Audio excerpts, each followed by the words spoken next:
Ito naman ay para sa aking hipag at sa aking mga friends, sa mga kananay ko yan. Ako niya na iba. Ito naman sa aking biyanan.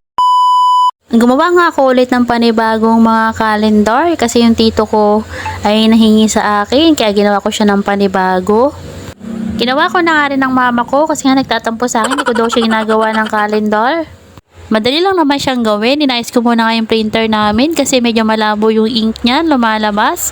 Kaya ginawa ko ay nag-refill muna ako and then nirestart ko yung aming printer. Nasa YouTube naman kasi lahat pagka may problema ka sa printer or sa kahit ano mapapanood mo sa YouTube. Kaya minsan talaga doon ako nanonood. Kaya naayos ko naman yung aming printer.